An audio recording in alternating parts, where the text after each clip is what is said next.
2023 avait beaucoup de défis à relever pour tous les secteurs de l'industrie du cinéma. Eh ben, ils se sont pas foutus de nous. Elle a été aussi marquée par des développements contrastés et insolites. D'une part, elle symbolise une renaissance post-pandémique, avec un retour enthousiaste dans les salles de cinéma, avec un public cherchant des expériences collectives et grandioses. Toutes les idées qui ont pu émerger dans la tête des auteurs durant cette période ont enfin pu voir le jour durant cette année très généreuse, et particulièrement pour le cinéma francophone. C'est d'ailleurs une année avec de nombreux films réalisés par des femmes. Et je trouve que pour certaines, il y a une vraie critique de la société contemporaine qui s'en est dégagée avec un peu de cynisme et beaucoup d'audace. Il y a une ouverture en France sur le cinéma de genre cette année qui, personnellement, je trouve très rafraîchissant, que ce soit du fantastique avec Le règne animal, de la SF avec Tropique ou Mars Express, ou même de l'action avec Farang. Depuis 1 an chez Pratea, on enregistre des podcasts tous les mois sur l'actualité du cinéma. Et pour fêter notre premier anniversaire, on s'est dit que c'était l'occasion de faire une petite vidéo. Une vidéo dans laquelle on va revenir sur plusieurs événements qui ont marqué l'année, en bien ou en mal. Mais surtout, pour vous dévoiler notre top film de l'année. On y va? Allez.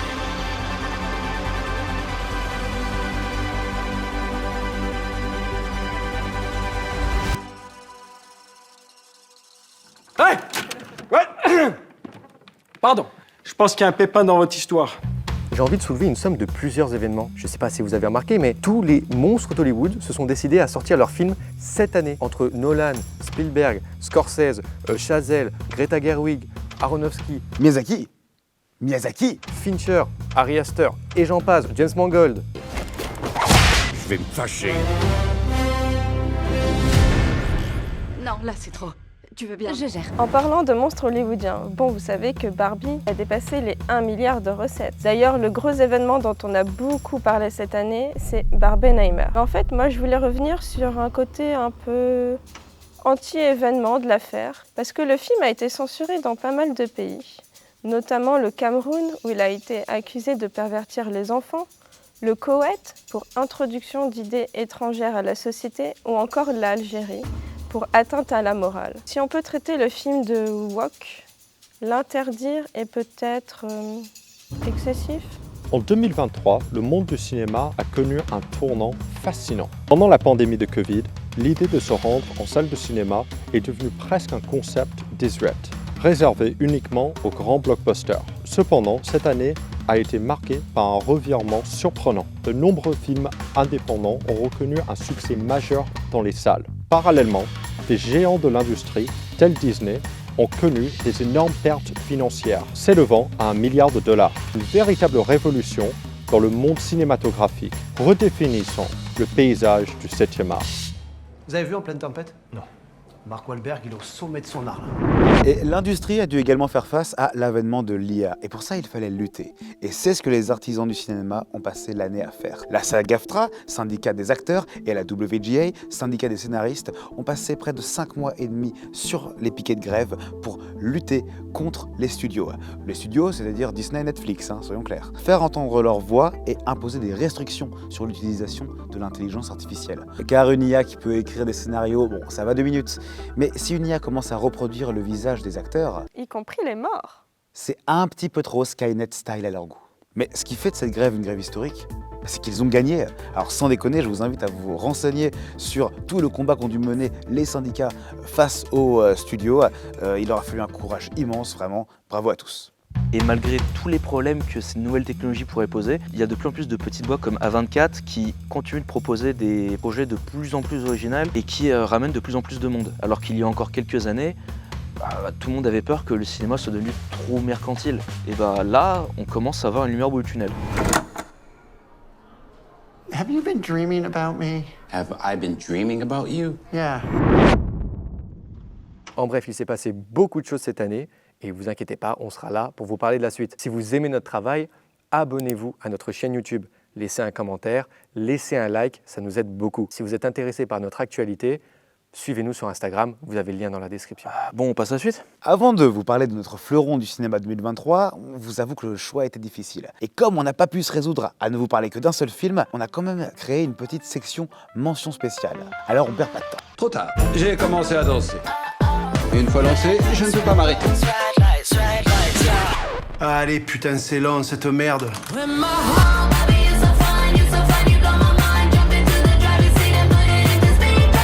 Pourquoi tu me fais des clins d'œil quand tu me parles? Tu veux me baiser? Tu veux le baiser? Pour la mention spéciale, je vais vous parler du Captain Volkonogov s'est échappé de Natalia Merkulova et Alexei Tchoupov. Tanguy vous expliquera pourquoi les meilleurs réalisateurs russes se font exiler de leur pays.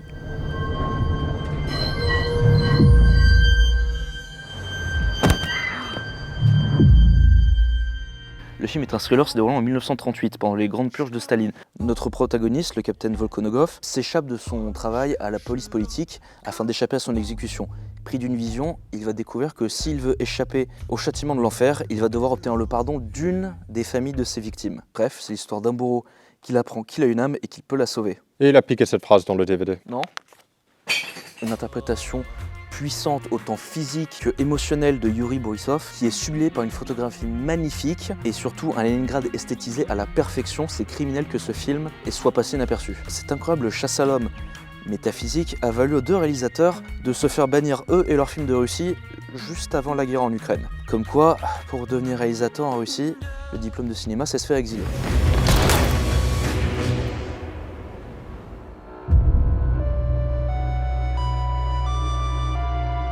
Tanguy vous a emmené en Russie. Pour ma part, ça sera en Argentine.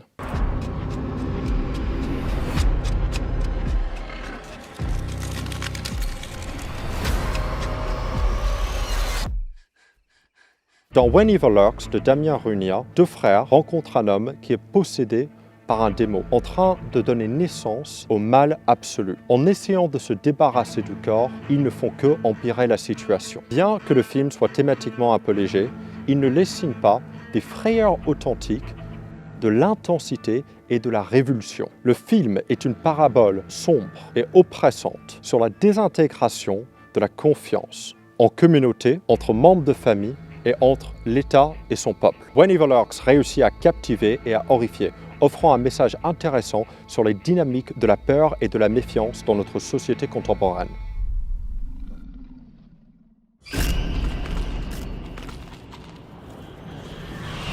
Comme Léa l'a dit, cette année, beaucoup de femmes réalisatrices ont pu se faire remarquer avec des films formidables. Évidemment Greta Gerwig, mais aussi Justine Triet, Molly Manning Walker. Parfait. Molly Manning Walker, ou également Jeanne Herry, qui sont mémorables. Mais le film qui m'a le plus épaté cette année a été réalisé par Monia Chokri. Une coupe d'affaires d'électricité à faire si vous voulez pas brûler vif dans la nuit. Brûler vif? Dans quel sens? Dans quel sens, brûler vif? Eh boy, es-tu correct? Oui. C'est un peu comme Sylvain et son troisième film, mais vous l'avez sûrement déjà vu en tant qu'actrice dans les films de Xavier Dolan. Et qu'est-ce que ce film fait du bien? C'est l'histoire d'amour de Sofia, une professeure à l'université, dans un mariage stable, qui rencontre Sylvain, un ouvrier du bâtiment. Une romance qu'on pourrait croire très classique au premier abord, mais ne vous y trompez pas, c'est un des films romantiques les plus drôles et intelligents que vous verrez cette année. À partir d'une situation simple, Monia Chokri vous parle de toutes les facettes du couple. L'amour, c'est de la merde. Mais surtout de l'opposition entre deux milieux sociaux. Comment les rapports de classe investissent et déstabilisent le couple. Mais bordel que ce film est drôle, on passe d'une scène hilarante à un instant de drame absolu, puis à de la légèreté, toujours en étant juste et pertinent. Par rapport à la situation, c'est trop bien, c'est trop bien, c'est trop bien. Hey, beauté! Tu vas être ma femme, c'est pas négociable. Je voulais mettre en avant un petit film, un film irlandais, local, autochtone. Wel, hier een galinsa. Chassamach, godard mes plech cartort.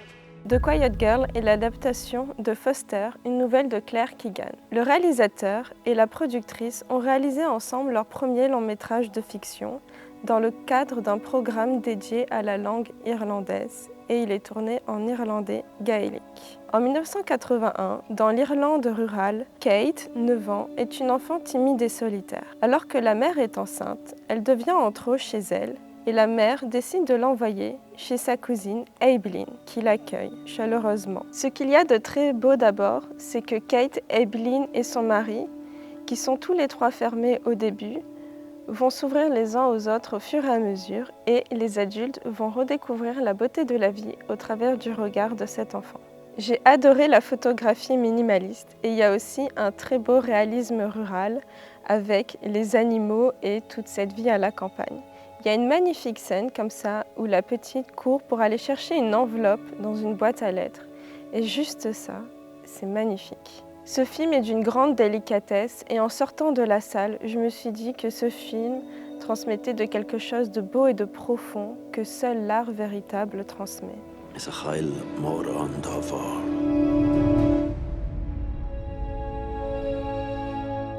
J'ai décidé de rester dans la même lignée de films indépendants choisis par mes collègues. Les films sont des rêves que l'on n'oublie jamais.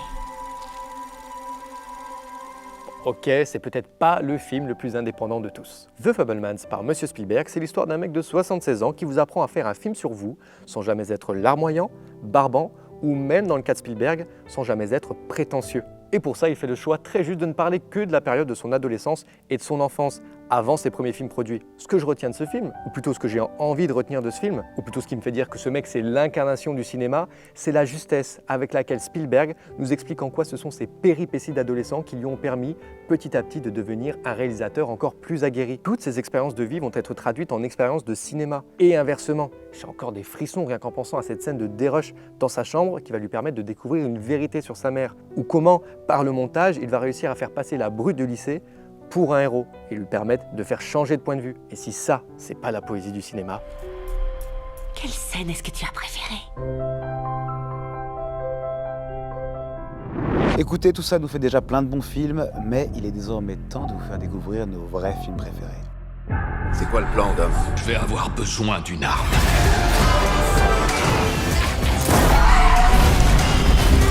J'en ai rien à... Mais bon, c'est pas tous les jours facile. Et on commence par moi, tiens, le film que je vais vous présenter, et qui est de loin mon film préféré de l'année, est également un film que je trouve très imparfait. Et comme pour une mauvaise disquette Tinder, c'est dans ses imperfections que se situe son cœur.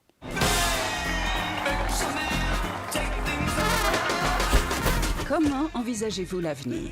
Il ne faut pas faire obstacle au programme. Ce sera comme ça et pas autrement. Babylone, c'est une tornade. C'est un chaos organisé, absolument jouissif, déraisonnablement absurde et cruellement mélancolique. On avait enregistré un podcast lors de sa sortie, si vous voulez avoir nos avis complets, mais ce film ne m'a pas quitté de l'année. Nous allons vivre le passage du cinéma muet au cinéma parlant à travers le destin de plusieurs personnages, tels que Nelly Laroy, une actrice montante jouée par Margot Robbie, ou Jacques Conrad, un acteur sur le déclin campé par Brad Pitt, et principalement Manny Torres, joué par Diogo Calva, qui essaie de se faire une place dans cette industrie en rentrant par la petite porte. Le film a été globalement célébré en France, bien qu'il ait été boudé aux États-Unis, je pense qu'il finira dans beaucoup de tops de 2023. Et que dire à part que c'est mérité, 3 heures d'une excentricité sans limite, Damien Chazelle nous offre un film d'une telle générosité qu'on ne peut que l'applaudir et lui dire merci. Surtout que Babylone a une place à part dans sa filmographie. Alors qu'on célèbre la beauté et la poésie de La La Land ou de First Man, celui-ci est ouvertement très grossier et vulgaire. Et même c'est le film le plus sombre de Chazelle. Plus il avance, plus il nous plonge en enfer. Avec la séquence évidemment de Tobey Maguire qui pourrait être extrait des pires cauchemars de David Lynch. Vous allez bien les garçons? Je suis James McKay. Enchanté, monsieur. Bonsoir. Mais j'admets que je ressens une certaine inégalité devant ce film. Face à autant de scènes, il y en a des très grossières et des assez attendues. Mais surtout, un certain manque de subtilité, en particulier sur son message final. Oui, il nous fait un grand message d'amour au cinéma, qui est très grandiose, mais il en fait tellement que je trouve ça assez touchant. Il y a presque quelque chose de candide dans la fin qui, personnellement, m'a beaucoup touché. Peut-être parce que moi aussi, je veux faire ce métier, et que j'ai l'impression de comprendre ce message à la fois naïf, mais sincère, pour cet art. Bref, c'est beau le cinéma, c'est beau sa race. Sur ce, je vais me coucher.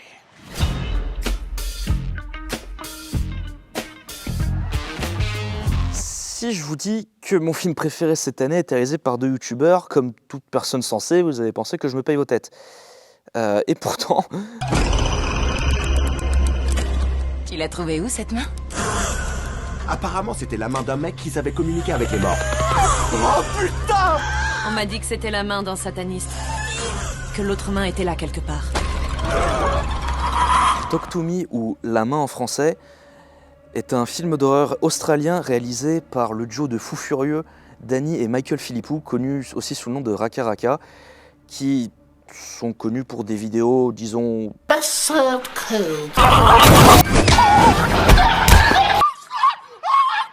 spéciales. Ce n'est pas un film d'horreur fun.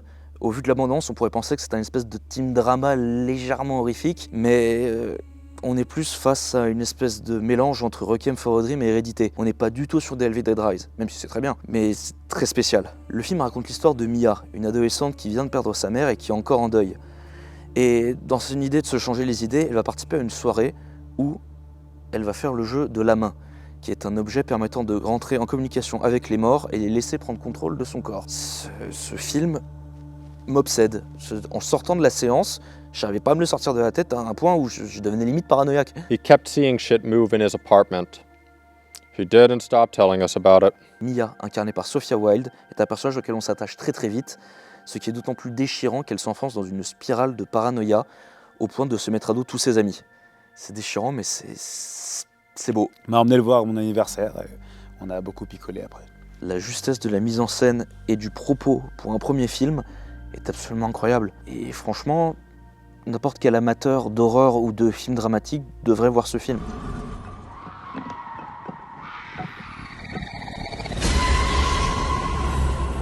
Ce coup-ci, j'ai véritablement opté pour un film plus modeste et qui a vraiment réussi à rencontrer son public.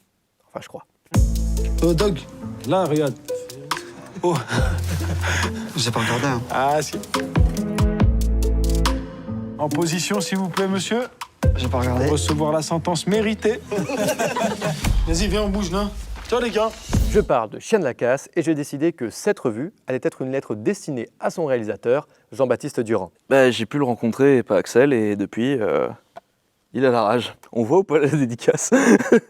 JB, merci infiniment d'avoir réalisé ce film. Quand je suis sorti de la salle, on a dû te le dire des milliers de fois, mais je m'en fous, j'ai eu le sentiment de tenir enfin ce film qui parle de la jeunesse dans les milieux ruraux de notre génération. Ces jeunes des villes et villages dont beaucoup parmi nous chez Pratea font partie d'ailleurs. Non, vraiment, il n'y a que nous deux ici, Axel. Et en guise de remerciement, Jean-Baptiste, je t'offre cette première place dans mon top 2023, ce qui n'est pas rien, je te l'accorde. Mais qu'est-ce que j'aime dans ton film au fond? C'est comment, avec ton écriture et tes personnages, tu vas dépeindre avec une justesse sans nom ce que c'est, parfois, d'être un jeune dans les villages de France. Ces milieux où on n'a parfois pas le luxe de choisir les gens avec qui on traîne, souvent parce qu'il y a moins de monde ou qu'il y a moins de choses à faire, mais avec qui, par la force des choses, on va finir par se lier pour la vie et traverser nos problèmes à notre échelle. Je crois au fond que c'est ça dont parle ton film, du moins ce que j'en retiens. Tu choisis d'ailleurs de le raconter à travers deux personnages géniaux que sont Miralles et Dog, respectivement interprétés par Raphaël Quenard et Anthony Bajon, qui en apparence sont opposés en tout point.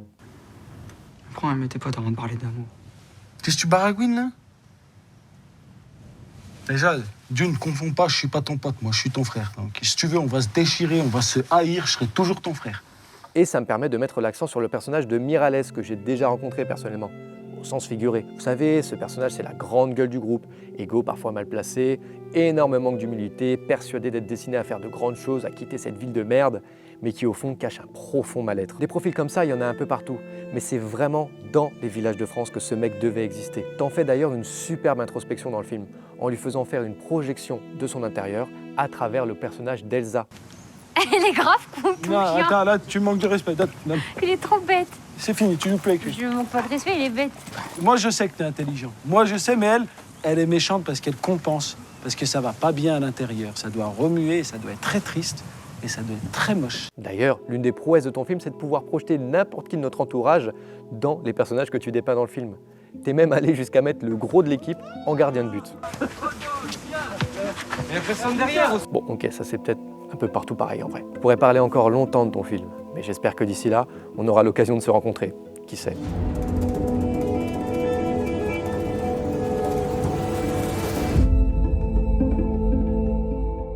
Mon film préféré, j'y suis allée sans trop d'attente. Je connaissais pas la réalisatrice et franchement, j'ai pas été déçue du tout. Ce film est une très grande réussite. Je m'appelle Marguerite Hoffmann, j'ai 25 ans et je suis en dernière année de thèse de mathématiques à l'UNS.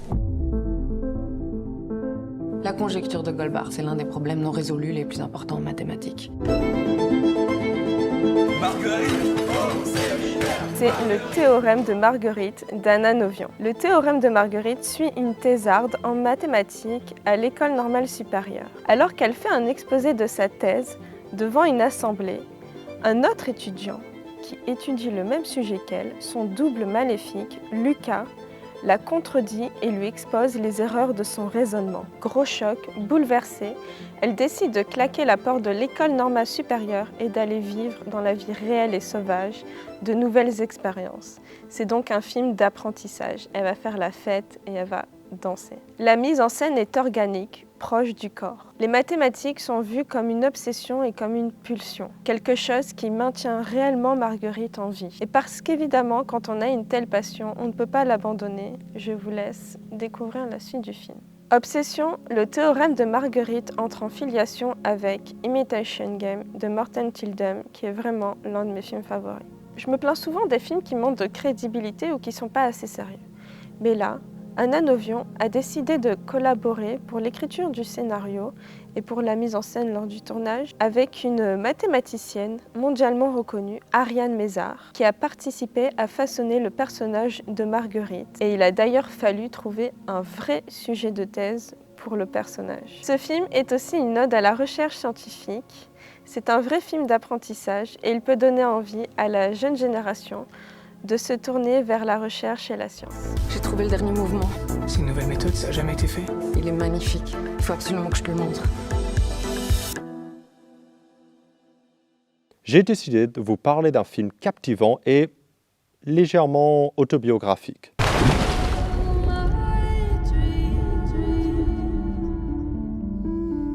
Dad, he's good. Oh my god, he's doing some real slow motion ninja moves. Aftersun, réalisé par Charlotte Wells, est un film puissant et intime qui a captivé le public au Festival de Deauville et qui a remporté le Grand Prix. Ce film explore avec une sensibilité poignante l'amour unique entre un père et sa fille, révélant les complexités de la vie, ses fragilités et son équilibre précaire. Le récit se centre sur une femme remémorant les vacances qu'elle a passées avec son père quand elle avait 11 ans. Leur relation, bien qu'elle soit pleine d'amour et de joie, est hantée par une tension sous-jacente due aux troubles psychologiques de son père. Pour rendre le film encore plus immersif, Charlotte Wells crée un abîme de sous-texte nous mettant dans la peau de la jeune fille. Elle fait ceci par le biais d'images symboliques, de dialogues et de musique. Et ce film crée ce qu'on pourrait appeler une théorie de l'iceberg cinématographique. Une scène clé montre Sophie s'endormant, respirant lentement, pendant que son père fait du tai chi sur le balcon. La caméra se déplace d'elle jusqu'à son père, ce qui est très symbolique, montrant qu'une partie avec son père, quand il est seul, est en fait son propre imaginaire, tandis que le reste du film s'est basé sur sa mémoire. Caleb, interprété par Paul Mescal, et Sophie, interprétée par Frankie Corio, captivent les spectateurs avec leur complicité. Leurs interactions, leurs désaccords, leurs moments d'amour sont présentés avec une authenticité qui captive profondément le spectateur. Aftersun est une exploration nuancée d'une relation père-fille, un témoignage poignant sur la puissance de l'amour et sur la fragilité humaine. C'était nul! Pourquoi? Justement, le fait que ce soit calme et pas agressif, ça le rend encore plus agressif. That's the fucking point.